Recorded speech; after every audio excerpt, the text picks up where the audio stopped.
राधे राधे दोस्तों। आज हम संकट चौथ व्रत की कथा करेंगे, जिसमें हम सबसे पहले अपने हाथ में तेल ले लेंगे। उसके बाद हम कहानी को शुरू करते हैं। एक गांव में एक बहुत ही गरीब बुढ़िया रहती थी। साथ में उसका एक लौता बेटा था, जो कि बेटा उसका पशु चरा के अपना पेट भरते थे। दोनों माँ बेटा बहुत मुश्किल से उनका गुजारा चलता था। तो वो हर साल संकट चौथ का व्रत रखती थी। तो एक दिन उनकी पड़ोसन ने उनके बेटे को बोला कि बेटा, तू तो सारा दिन मेहनत करता है, लेकिन तेरे पीछे से तेरी मम्मा पकवान बना बना के खाती है। तो उसका बेटा बोला, नहीं, मेरी मम्मी ऐसा नहीं कर सकती। तो उस बेटे ने सोचा कि देखने में क्या हर्ज है।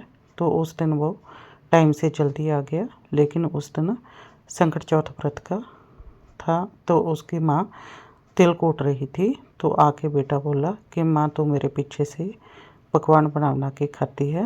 तो माँ बोली, नहीं बेटा, मैं तो तेरे लिए ये व्रत रखती हूँ। बेटा बोला, नहीं माँ, मैं जा रहा हूँ, मैं नहीं रहूँगा यहाँ पे। तो माँ बोली, अच्छा, तू नहीं मानेगा तो ऐसा कर कि अपने हाथ में ये थोड़े से तिल ले जा, अपने पल्ले में बांध के ले जा। जहाँ भी तेरे को भीड़ पड़ेगी तू ये तिल को और मेरे को याद कर लेना, तो तेरा ठीक हो जाएगा। तो वो चल पड़ा। तो रास्ते में सबसे पहले उसको जंगल में एक शेर मिला। तो सामने से शेर आ रहा था। तो उसको लगा कि आज तो मैं नहीं बचूंगा। लेकिन उसको अपनी माँ के वो तिल याद आए। तो उसने क्या किया, अपने आले दुआले तिल फैला लिए और माँ को याद करके बोला कि अगर मेरी माँ संकट चौथ व्रत रखती थी सच्चे मन से, तो ये संकट टल जाएगा, नहीं तो आज मैं मर जाऊंगा। लेकिन उसके फैलाते ही वो जो शेर था वो गाय बन गया और वो उठ के खड़ा हो गया और आगे चला गया। आगे जाते ही एक बहुत ही भयंकर नदी थी। तो अब वो सोचा कि अगर मैं इसको पार नहीं करूँगा तो जंगल में मेरे को पशु पक्षी खा जाएंगे, और अगर पार कैसे करूँ।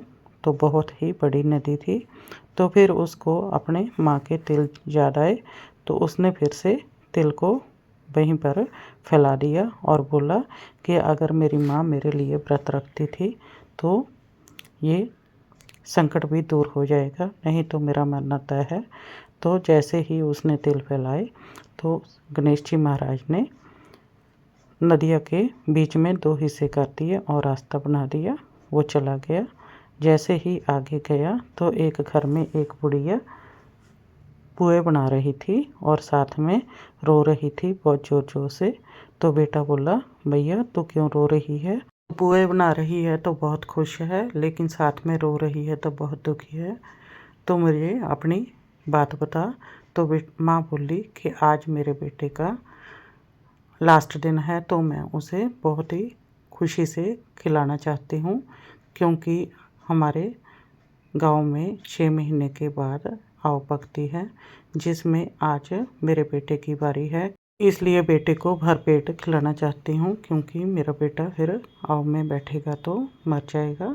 इसलिए उनको प्यार से खूब सारा खिलाना चाहती हूँ। तो बेटा बोला कि माँ, तू दुखी मत हो, तेरे बेटे की जगह भले मैं चला जाऊँगा, लेकिन तू मेरे को पुए खिला दे, मेरे को ये पुए बहुत अच्छे लग रहे हैं।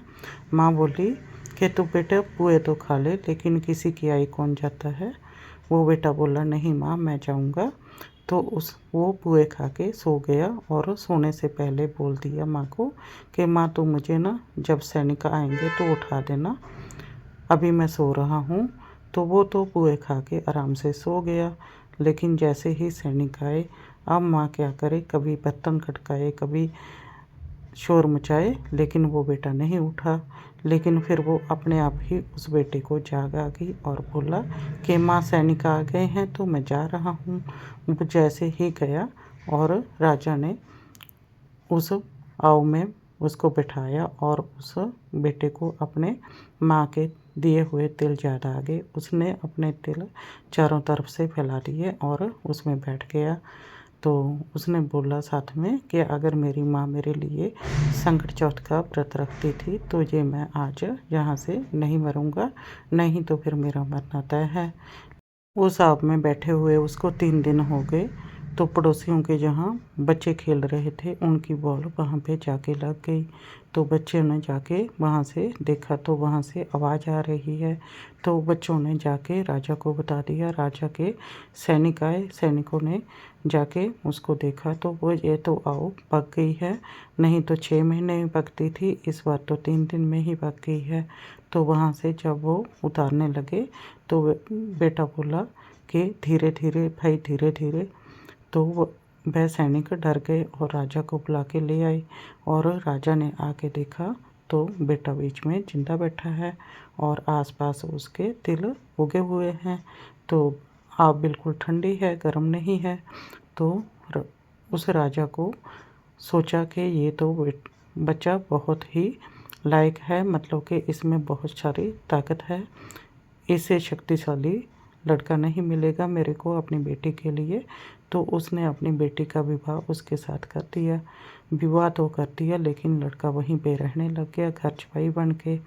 एक दिन वो छत पे टहल रहे थे तो लड़का बोला कि मेरे गांव में भी ऐसे ही ठंडी ठंडी हवा आती है।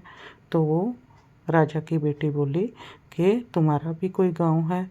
तो वो बेटा बोला हाँ मेरा गांव है, मेरी माँ है, मेरा परिवार है। तो फिर वो लड़की बोली कि हम फिर यहाँ पर क्यों रह रहे हैं, हम अपने गांव में जाएंगे।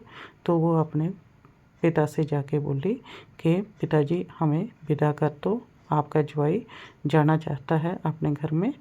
तो वो राजा ने क्या किया, बहुत सारा सामान दे के, धन संपत्ति दे के उनको विदा कर दिया।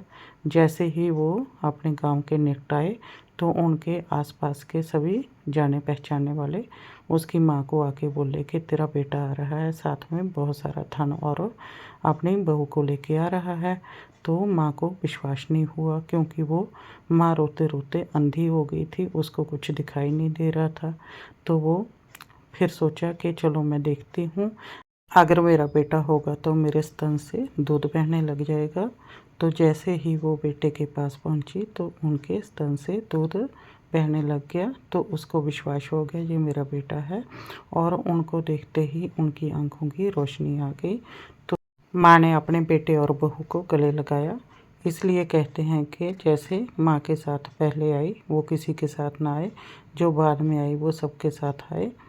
इस कहानी को कहते सुनते जो hunगारा भरते उन सभी के साथ कोई भी कष्ट ना आए, सभी को खुशियाँ दे, संकट माता सबको संतान दे और संतान का सुख दे। तो इससे ही हमारी ये कथा पूरी होती है। तो आप भी इसी तरह से गणेश जी महाराज की पूजा करें। तो जय हो गणेश महाराज की।